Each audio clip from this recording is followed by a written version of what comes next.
കല്യാണം 2200 പേരെ പരിപാടിയായിരുന്നു നാട്ടിൽ. അപ്പം നമ്മളത് തൽക്കാലമായിട്ട് ക്യാൻസൽ ചെയ്യാൻ വേണ്ടി തീരുമാനിച്ചിട്ടുണ്ട്. അപ്പം എല്ലാവരും ശരിക്കു ഓക്കെ അല്ലേ അതിന്? അപ്പം ഞാൻ മാത്രം എടുത്ത ഡിസിഷൻ അല്ല, മെയിൻ ഡിസിഷൻ എൻ്റെ തന്നെ ആയിരുന്നു. ഈ ഒരു സാഹചര്യത്തിൽ കല്യാണം എന്ന് പറയുന്നത് ശരിക്കും പറഞ്ഞ ഒരു ആഘോഷമാണ്. ഓരോ മനുഷ്യൻ്റെ കാര്യത്തിലും ജീവിതത്തിലെ വളരെ ഇമ്പോർട്ടൻ്റ് ആയിട്ടുള്ള ഒരു കാര്യം തന്നെയാണ് കല്യാണം. പലരും പല രീതിയിലാണ് എങ്ങനെയൊക്കെയാണ് അവരുടെ കല്യാണം നടത്തേണ്ടത് എന്ന് പ്ലാൻ ചെയ്യുന്നത്. ചിലർക്ക് അവരുടെ കല്യാണം വളരെ സിമ്പിളായിട്ട് നടത്താനായിരിക്കും ഇഷ്ടം. ചിലർക്കാണെങ്കിലോ വളരെ ആർഭാടമായി തന്നെ വേണം. 3-4 ദിവസത്തെ പരിപാടികളൊക്കെ ആയിരിക്കും അവരുടെ കല്യാണത്തിന്. അത് ഓരോ ആൾക്കാരുടെയും ഇഷ്ടവും അതുപോലെ സാമ്പത്തികമായിട്ടുള്ള അവരുടെ സ്ഥിതിയും താല്പര്യവും ഒക്കെ ആശ്രയിച്ചായിരിക്കും എങ്ങനെയാണ് കല്യാണം നടത്തേണ്ടതെന്ന് അവർ തീരുമാനിക്കുന്നത്. അതുപോലെ എങ്ങനെയൊക്കെ ആയാലും അവരുടെ കല്യാണം ഓരോരുത്തരും വളരെ നല്ല രീതിയിലും ഭംഗിയിലും നടത്തണം എന്നുള്ള ആഗ്രഹമാണ് എല്ലാവർക്കും. കല്യാണ ദിവസം തനിക്കോ അത് കല്യാണത്തിന് വരുന്നവർക്കോ ഈ ചടങ്ങിൽ പങ്കെടുക്കുന്നവർക്കോ ഒക്കെ ഒരു പ്രശ്നവും ഉണ്ടാകാൻ പാടില്ല എന്നാണ് എല്ലാവരും ആഗ്രഹിക്കുന്നത്. പക്ഷേ ഒരുപാട് തയ്യാറെടുപ്പുകളും മുന്നൊരുക്കങ്ങളും ഒക്കെ നടത്തി കല്യാണ ദിവസം അത് ക്യാൻസൽ ചെയ്യേണ്ടി വരുന്ന ഒരു അവസ്ഥ നിങ്ങൾ ചിന്തിച്ചിട്ടുണ്ടോ? അത് വല്ലാത്തൊരു ഹാർട്ട് ബ്രേക്കിംഗ് ആയിട്ടുള്ളൊരു കാര്യം തന്നെയാണ്. അങ്ങനെ ഒരു സംഭവമാണ് ഇന്നത്തെ വീഡിയോയിൽ ഞാനിവിടെ ഷെയർ ചെയ്യുന്നത്. ആൾ ഒരു യൂട്യൂബറാണ്.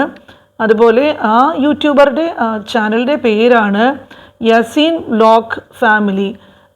അതാണ് ചാനലിൻ്റെ പേര്. ആൾ കുറച്ച് ദിവസമായിട്ട് കല്യാണ ഒരുക്കങ്ങളിലൊക്കെ ആയിരുന്നു. കല്യാണ ചെറുക്കൻ വീട്ടിൽ നിന്നും ഇറങ്ങുന്ന ചടങ്ങ്, അതുപോലെ തന്നെ കല്യാണത്തിന് 4 ദിവസം മുമ്പേ അവർ വന്നിട്ട് കൊടുങ്ങല്ലൂരിലെത്തി. കല്യാണ ഡ്രസ്സുമായി പെങ്ങൾ കല്യാണ വീട്ടിലേക്കും പോയി. കല്യാണ തലേന്ന് പയ്യനെ ഞെട്ടിച്ചുകൊണ്ട് വധു വരനെ കാണാനെത്തി. ഇങ്ങനെയൊക്കെ ആയിരുന്നു റീസെൻ്റ്ലി വന്ന തംബ്നെയിൽസൊക്കെ. ഇതിലൊക്കെ പുള്ളിക്കാരൻ വലിയ സന്തോഷവാനായി തന്നെ ഇരുന്നു. ഇവരുടെ നിക്കാഹ് ഒരു 2 ദിവസം മുമ്പൊക്കെ ആയിരുന്നു നടന്നത്. പിന്നെ അവർക്ക് 4 ദിവസം നീണ്ടു നിൽക്കുന്ന പരിപാടികളൊക്കെ ആയിരുന്നു. ഹൽദി, പിന്നെ മെഹന്തി, പല ചടങ്ങുകളുമൊക്കെ ആയിരുന്നു പ്ലാൻ ചെയ്തിരുന്നത്. ഓഗസ്റ്റ് 4-നായിരുന്നു മെയിൻ ചടങ്ങ് നടത്താനായിട്ട് ഉദ്ദേശിച്ചിരുന്നത്. ഏകദേശം 2000-ഓളം ആളുകളെ ഈ പരിപാടിക്ക് ക്ഷണിക്കുകയും ചെയ്തിരുന്നു. അത്രയും വലിയൊരു മാരേജ് ഫംഗ്ഷനായിരുന്നു ഇവർ പ്ലാൻ ചെയ്തിരുന്നത്. അപ്പോഴാണ് അവർ ഒരു വീഡിയോ ഇടുന്നത്, കല്യാണം ക്യാൻസൽ ചെയ്തു എന്ന് പറഞ്ഞിട്ട്. ഇത് കണ്ടപ്പോഴേക്കും ഒരേ സമയം വല്ലാത്ത സങ്കടവും അതുപോലെ തന്നെ സന്തോഷവും തോന്നി. സങ്കടം തോന്നിയത് ഒരുപാട് ആഗ്രഹിച്ച് പ്ലാൻ ചെയ്ത കല്യാണം നടക്കുന്ന ദിവസം തന്നെ ക്യാൻസൽ ചെയ്യേണ്ടി വന്നത്. സന്തോഷിച്ച കാര്യം അത് ഷെയർ ചെയ്യാം. അതിനു മുമ്പ് നമ്മൾ കുറച്ച് വീഡിയോയുടെ ഭാഗങ്ങൾ കണ്ടിട്ട് വരാം. നിക്കാഹ് ഓൾറെഡി കഴിഞ്ഞപ്പം ഈ കഴിഞ്ഞ ജൂലൈ 28-ന് കൊടുങ്ങല്ലൂർ വെച്ചിട്ട് നിക്കാഹ് കഴിഞ്ഞു. അപ്പം ഈ വരുന്ന ആഗസ്റ്റ് 4-ാം തീയതി വയനാട് കൽപ്പറ്റ വെച്ചിട്ടായിരുന്നു നമ്മളെ റിസപ്ഷനും ബാക്കിയുള്ള പരിപാടീസൊക്കെ പ്ലാൻ ചെയ്തിട്ടുണ്ടായിരുന്നത്. അപ്പം അതിന് മുന്നേ ഈ വരുന്ന 1-ാം തീയതി നമ്മൾ ബാച്ചിലർ പാർട്ടിയും ഗ്രൂം ടു ബിയും, പിന്നെ 2-ാം തീയതി ഹൽദി, 3-ാം തീയതി തലേന്ന് അന്ന് കുറേ പ്രോഗ്രാം DJ. അപ്പം പിന്നെ 4-ാം തീയതി കല്യാണം. 2200 പേരെ പരിപാടിയായിരുന്നു നാട്ടിൽ. അപ്പം നമ്മളത് തൽക്കാലമായിട്ട് ക്യാൻസൽ ചെയ്യാൻ വേണ്ടി തീരുമാനിച്ചിട്ടുണ്ട്. അപ്പം എല്ലാവരും ശരിക്കു ഓക്കെ അല്ലേ അതിന്? അപ്പം ഞാൻ മാത്രം എടുത്ത ഡിസിഷൻ അല്ല, മെയിൻ ഡിസിഷൻ എൻ്റെ തന്നെ ആയിരുന്നു. ഈ ഒരു സാഹചര്യത്തിൽ കല്യാണം എന്ന് പറയുന്നത് ശരിക്കും പറഞ്ഞ ഒരു ആഘോഷമാണ്. അപ്പം നമ്മളവിടെ ഈ ഒരു അവസ്ഥയിൽ വെച്ചിട്ട് നമ്മൾ കല്യാണം കഴിച്ച് ആഘോഷിക്കുക എന്ന് പറയുന്നത് അതൊരു പ്രാക്ടിക്കൽ ആയിട്ടുള്ള ഒരു കാര്യമല്ല. അപ്പം കല്യാണം ഇപ്പോൾ തൽക്കാലത്തേക്ക് പോസ്റ്റ്പോൺ ചെയ്യാന്നുള്ളത്, പിന്നെ കുറേ പേര് പറഞ്ഞ് ചെറിയൊരു പരിപാടിയാക്കി വെച്ചുകൂടെ എന്ന് പറഞ്ഞു. അത് പറ്റില്ല. നമ്മളൊരു കല്യാണം എന്ന് പറയുമ്പോൾ കല്യാണം എന്ന് പറഞ്ഞൊരു ആഘോഷമാണ്. നമ്മളെ ജീവിതത്തിൽ ഒരു വട്ടം മാത്രം നടക്കുന്ന ഒരു ബ്യൂട്ടിഫുൾ മൊമെൻ്റ് ആണ്. അപ്പം അത് നമ്മൾ ഇങ്ങനൊരു സാഹചര്യത്തിൽ വെച്ച്, അപ്പം അതായത് നമ്മളിപ്പം ഞാൻ വയനാട് കൽപ്പറ്റ, പിന്നെ മുണ്ടക്ക എന്ന് പറയുന്ന 10-25 കിലോമീറ്റർ അപ്പുറത്താണ്. അളിയ മേപ്പാടിക്കാരനാണ്. അപ്പം അളിയനൊക്കെ പങ്കെടുക്കുമ്പോൾ എല്ലാവർക്കും ഒരു സന്തോഷം വേണം. ഞാൻ പേഴ്സണലി കല്യാണം വിളിച്ച ഒരാൾ ആ ദുരന്തത്തിൽ പോയിട്ടുണ്ട്.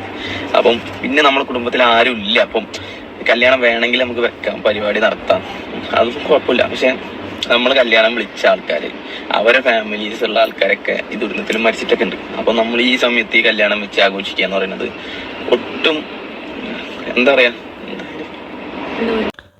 സത്യം തന്നെയാണ്. ആഘോഷങ്ങൾ ഈ സമയത്ത് വയനാട് ദുരന്തം പോലെ ഒരു വൻ ദുരന്തം നടന്ന സമയത്ത് ഒട്ടും ഉചിതമല്ല. പക്ഷെ കല്യാണ പെണ്ണാണെങ്കിൽ എന്തോ ഗഹനമായിട്ടുള്ള ചിന്തയിലാണെന്നും കണ്ടാൽ തോന്നുന്നു. അത്രയും സങ്കടം മനസ്സിലുണ്ടാകാതിരിക്കുമോ? വിധി എന്ന് പറയാം. കാരണം വളരെ ആഗ്രഹിക്കുകയും മോഹിക്കുകയും ഒക്കെ ചെയ്ത് പ്ലാൻ ചെയ്തിട്ട് ആ കല്യാണം സമയത്ത് നടക്കാൻ പറ്റാതെ വരുന്നത് വളരെയധികം സങ്കടം തന്നെയാണ്. ഒരുപാട് കമൻറ്റ് ബോക്സിൽ ധാരാളം പേര് ഇതിന് സന്തോഷവും പ്രകടിപ്പിച്ചിരുന്നു. ഒരു കമൻറ്റ് ഇവിടെ സ്ക്രീൻഷോട്ടായിട്ട് കൊടുത്തിട്ടുണ്ട്. അത് വായിച്ചു നോക്കുക. അത് വായിച്ചു നോക്കുമ്പോഴേക്കും നിങ്ങൾക്ക് തന്നെ മനസ്സിലാവും എങ്ങനെയുണ്ട് ഈ കമൻറ്റ്. ഈ ഒരു ദുരന്തം കാരണമാണ് ഒരു പക്ഷേ ഈ ധാരാളം പേര് കല്യാണത്തിന് ക്ഷണിച്ചിട്ട് പോലും ഇവർ ഈ ചടങ്ങ് കല്യാണം ക്യാൻസൽ ചെയ്തത്. അത് ഒരു സന്തോഷമായി ഒരുപാട് പേർക്ക് അത് ആ കമൻസൊക്കെ വായിക്കുമ്പോഴേക്കും അവരുടെ സന്തോഷമൊക്കെ അവരതിൽ പ്രകടിപ്പിക്കുന്നുണ്ട്. ധാരാളം പേര് വല്ലാത്ത ഒരു അവസ്ഥയിലായ ഒരു ദുരന്തം, അത് പുറത്ത് പറയാൻ തന്നെയും വളരെയധികം വിഷമം തോന്നുന്നു. അങ്ങനെയുള്ളൊരു അവസരത്തിലാണ് ഈ കല്യാണം ഇവർ ക്യാൻസൽ ചെയ്തത്. പക്ഷേ ഈ കല്യാണം മുടങ്ങുന്നത് പലർക്കും ഒരു സന്തോഷം തന്നെയാണ്. നമ്മുടെ നാട്ടിൽ ചിലരെങ്കിലും ഇങ്ങനെയാണ്. ഓരോരുത്തരും അവരുടെ സാമ്പത്തികം അനുസരിച്ചിട്ടാണ് അവരുടെ കല്യാണം ചെറുതായോ വലുതായോ ഒക്കെ നടത്തുന്നത്. ഒരു പക്ഷേ ഇത് വലിയൊരു ആർഭാടമായിട്ട് നടത്താൻ ഉദ്ദേശിച്ച കല്യാണം മുടങ്ങിപ്പോയത് കൊണ്ടായിരിക്കും, കണ്ണുകടി കൊണ്ടോ എന്താണെന്നറിയില്ല, പലർക്കും ഇത് മുടങ്ങിയതിലൊരു സന്തോഷം തോന്നി അവരൊക്കെ കമൻറ്റ് ചെയ്യാനായിട്ട് കാരണം. ഇത്തരത്തിൽ ഒരുപാട് കമൻസ് ഉണ്ടായിരുന്നു. പക്ഷെ ഇതിനിടയിലും ഒരു സന്തോഷ കാര്യം എന്താണെന്ന് വെച്ചാൽ ഈ കല്യാണം ക്യാൻസൽ ചെയ്യുമ്പോൾ ഇവർ തന്നെ ഒരു തീരുമാനം എടുത്തിരുന്നതായിട്ട് അത് പറയുന്നുണ്ട് വീഡിയോയിൽ. അതൊന്ന് നമ്മൾ കണ്ടിട്ട് വരാം. അത് കാണുമ്പോൾ വളരെ സന്തോഷം തോന്നുകയും ചെയ്തു. പരിപാടിക്ക് വരണ്ട എന്ന് പറയാൻ വേണ്ടിയിട്ടാണ് ഈ വീഡിയോ ചെയ്യുന്നത്. ഇൻഷാല്ലാ എല്ലാവരെയും വിളിച്ചിട്ട് എന്തായാലും നടത്തും. കാരണം നമ്മളെ ജീവിതത്തിലെ ഒരു ബ്യൂട്ടിഫുൾ ഇവന്റ് ആണ്. അപ്പം അതെന്തായാലും നമ്മൾ പിന്നീട് ഒരിക്കലും നടത്തും, ഇപ്പോൾ ഒരു സാഹചര്യത്തിലല്ല. പിന്നെ ശിങ്കുവിന് വലിയൊരു ആഗ്രഹമുണ്ട്. അതായത് കല്യാണത്തിൽ നിന്ന് ശിങ്കുവിന് മാത്രമല്ല എനിക്കും ഉണ്ടായിരുന്ന ഒരു ആഗ്രഹം. പക്ഷെ നല്ല സപ്പോർട്ട് ചെയ്തു. ഞാൻ ആ കാര്യം ശിങ്കുവിനോട് പറഞ്ഞപ്പം ശിങ്കു എന്നെ നല്ല രീതിയിൽ സപ്പോർട്ട് ചെയ്തു. നമ്മൾ കല്യാണത്തിന് മാറ്റി വെച്ച് കുറച്ച് ക്യാഷ് ഉണ്ടാവും എന്തായാലും. അപ്പം അതിൽ നിന്ന് കുറച്ച് എടുത്തിട്ട് നമുക്ക് ഈ ദുരിതത്തിൽ ആപത്ത് വെച്ച് ആർക്കെങ്കിലും നമ്മൾ കൊടുക്കാം. ഇപ്പോഴല്ല, ഈ ഒരു സാഹചര്യത്തിൽ നമ്മൾ അവിടെ പോയി ഇടപെട്ട് കൊടുക്കണ്ടെന്ന് പറഞ്ഞാൽ എല്ലാം ഒതുങ്ങിയതിന് ശേഷം ആർക്കാണ് അർഹതപ്പെട്ട അവർക്ക് നമുക്ക് വീട് വെച്ച് കൊടുക്കാന്ന് ഞാൻ ആദ്യം വിചാരിച്ചത്. അപ്പൊ അത്രത്തോളം അപ്പൊ നമുക്ക് വീട് വെക്കാനുള്ളൊരു ബഡ്ജറ്റ് ഉണ്ടോ നോക്കണം. ഇല്ലെങ്കിൽ നമ്മളെ കയ്യിൽ നിന്ന് ഒരു എമൗണ്ട് ആർക്കെങ്കിലും കൊടുക്കുക, ഇല്ലെങ്കിൽ കുറച്ച് ആൾക്കാർക്ക് കൊടുക്കാം എന്നുള്ളത് ഞങ്ങൾ തീരുമാനിച്ചിട്ടുണ്ട്. ഇൻഷാല്ലാ ഒക്കെ പറ്റുമെന്ന് വിചാരിക്കുന്നു. അപ്പം എല്ലാം ഒതുങ്ങിയിട്ട് ഞങ്ങൾ അവിടെ പോയിട്ട് നമ്മൾ എന്നെ കൊണ്ട് കൊടുക്കാന്നുള്ള രീതിയിലാണ്. അപ്പം ഇപ്പം എന്തായാലും അവിടെ രക്ഷാപ്രവർത്തനം കാര്യങ്ങളൊക്കെ നടക്കുകയാണ്. അത് മുന്നോട്ട് നല്ല രീതിയിൽ പോട്ടെ. അപ്പം ഞങ്ങളിന്നിപ്പോൾ വയനാട്ടിലോട്ട് ഇറങ്ങിയാണ്. 2:30 എത്താൻ പറ്റുമെന്നറിയില്ല, റോഡ് എന്താ സ്ഥിതി എന്നൊന്നും അറിയില്ല, എന്നാലും പൂ തന്നെയാണ്. അപ്പം നാളെ ശിങ്കുവിനെ വീട്ടിലോട്ട് കയറ്റണം. പരിപാടിയൊന്നുമില്ല, ഞങ്ങൾ മാത്രമേ ഉള്ളൂ. ഞങ്ങൾ നേരെ പോയി വീട്ടിലോട്ട് കയറുക എന്നുള്ള രീതിയിലാണ്. 2-3 ദിവസം കഴിഞ്ഞ് ഒന്ന് ഒതുങ്ങിയതിന് ശേഷം നമ്മളെ വീട്ടുകാർ പിന്നെ വീട്ടിലോട്ടൊക്കെ വരാൻ പറഞ്ഞു. അപ്പം ഗൈസ് അപ്പം ഇത്രയേ ഉള്ളൂ. നമ്മൾ ഈ പരിപാടി ക്യാൻസൽ ചെയ്തിട്ടുണ്ട് കേട്ടോ. ഓക്കെ, ഇൻഷാല്ലാ കുറച്ച് നല്ലൊരു വേറെ ടൈം തരും. അപ്പം നമുക്ക് ഉഷാറാക്കി നടത്താം. ഇങ്ങനെ ഒരു തീരുമാനം ഇവർ എടുക്കുന്നത് കണ്ടപ്പോഴേക്കും വളരെ സന്തോഷം തോന്നി. കാരണം കല്യാണ ചെലവിന് നീക്കി വെച്ചിരിക്കുന്ന ഒരു വിഹിതം ദുരിതാശ്വാസ പ്രവർത്തനങ്ങൾക്ക് വേണ്ടിയിട്ട് കൊടുക്കാൻ പോകുന്ന ആ ഒരു കാര്യം തീർച്ചയായും ഇവരുടെ നല്ല മനസ്സിനെ അപ്രീഷിയേറ്റ് ചെയ്യാതെ വയ്യ. പിന്നെ പൊതുവേ എല്ലായിടത്തും കേൾക്കുന്ന ഒരു കാര്യം കൂടി ഇവിടെ ഷെയർ ചെയ്യുവാൻ ആഗ്രഹമുണ്ട്. എന്തെങ്കിലും സംഭാവനയായിട്ടും ഒക്കെ ഈ ദുരന്തത്തിന് വേണ്ടിയിട്ട് കൊടുക്കാൻ താല്പര്യപ്പെടുന്നവർ അത് കഴിയുന്നത് നേരിട്ട് കൊണ്ടുപോയി കൊടുക്കാനാണ്. അങ്ങനെയാണ് അറിയാൻ കഴിഞ്ഞത്. ഈ ഫണ്ട് കളക്ട് ചെയ്യുന്ന ഏജൻസീസോ ഓർഗനൈസേഷൻ വഴിയോ ഒക്കെയോ ചെയ്താൽ ധാരാളം തിരിമറികൾ നടക്കുന്നതായിട്ട് സംശയപ്പെടുന്നു.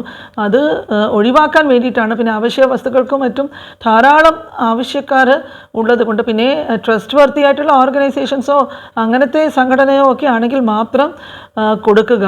അപ്പോൾ ഈ ഒരു വിവരമാണ് എല്ലാ ഇടത്തു നിന്നും ലഭിക്കുന്നത്.